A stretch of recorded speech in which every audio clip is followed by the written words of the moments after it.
Alors, est-ce que c'est facile à faire accepter? D'abord, la première chose, c'est que je ne cherche pas à convaincre de ça. C'est-à-dire que je travaille, moi, comme ça, ce qui ne veut pas dire, je vais dire, ah ben là, on va libérer vos énergies. Enfin, je peux le mettre dans une proposition, mais ce que je vais faire, c'est mettre en place des projets qui vont avoir cet effet-là. Et ce qui est intéressant, souvent, c'est que les gens me disent, ah ben non, ah, ça ne va pas marcher, ou mais qu'est-ce qu'ils vont raconter, ou qu'est-ce qui va se passer, ou oh là là, ou alors on va se chier, enfin, on va se chier dessus, c'est pas très poli, mais si on va tourner dans cette affaire, oh là là. Et en fait, en général, à leur grand étonnement, ça se passe très bien. Parce que quand c'est cohérent avec la culture de l'entreprise et d'un projet, c'est ça se passe très bien. C'est si moi j'appuie au bon endroit dans votre corps pour débloquer votre coude il va se débloquer. Mais si vous dites, ah ben non, ça va me faire mal, ben non, bon, il y a des ostéopathes qui font mal. Moi je fais partie des ostéopathes qui ne font pas mal, on va dire ça comme ça.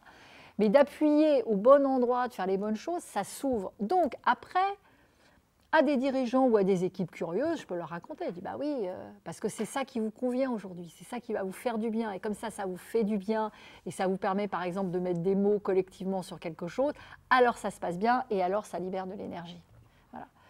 Et après, bon, il y a un autre point qui est celle du contrôle et, que tu as évoqué, c'est celle du contrôle et de la maîtrise. En fait, on pense que pour avoir la maîtrise des choses, il faut les contrôler.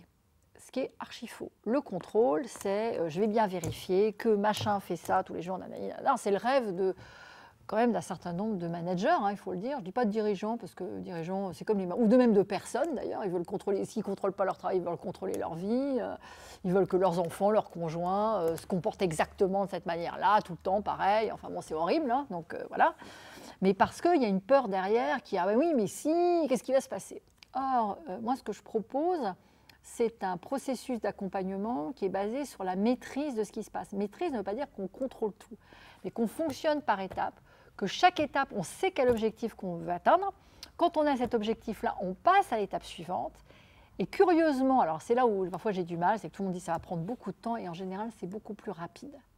Parce que là, on construit, j'allais dire, sur du vivant, et on est dans la maîtrise, et la maîtrise, c'est la capacité à comprendre ce qui se passe, donc à pouvoir anticiper. On n'anticipe pas tout, mais être prêt pour faire face aux choses quand elles vont arriver. C'est ça la maîtrise.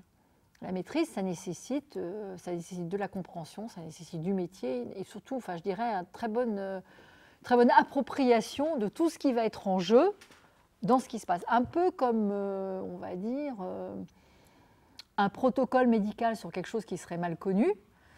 On va utiliser des choses, mais surtout, on va mettre en place des systèmes et des systèmes cette fois-ci de contrôle du résultat et pas de contrôle des gens. Est-ce qu'on est bien à l'endroit où on voudrait être? Est-ce qu'on part dans la bonne direction? Si on ne part pas dans la bonne direction, on arrête, on repart un peu dans une direction à côté. Et on ne va pas coûte que coûte, par exemple, ce que font certains projets, c'est-à-dire qu'on définit le projet et après on exécute le projet. On n'exécute rien du tout. Ou alors, ce n'est pas un projet de transformation, c'est un projet d'amélioration, c'est-à-dire qu'il faut que j'améliore le fonctionnement de mon stylo, j'ai trouvé qu'il fallait mettre l'encre comme ci, comme ça, bon, je le fais comme ça. Mais s'il y a vraiment une transformation, s'il y a vraiment un enjeu stratégique qui fait que l'entreprise ou le collectif va bouger, ça ne peut pas fonctionner comme ça, puisqu'on est sur du nouveau, et le nouveau, on ne le connaît pas. Ce qu'on sait par contre, c'est que pour aller à la première étape, il y a ça et ça et ça à faire, il y a ça à consolider.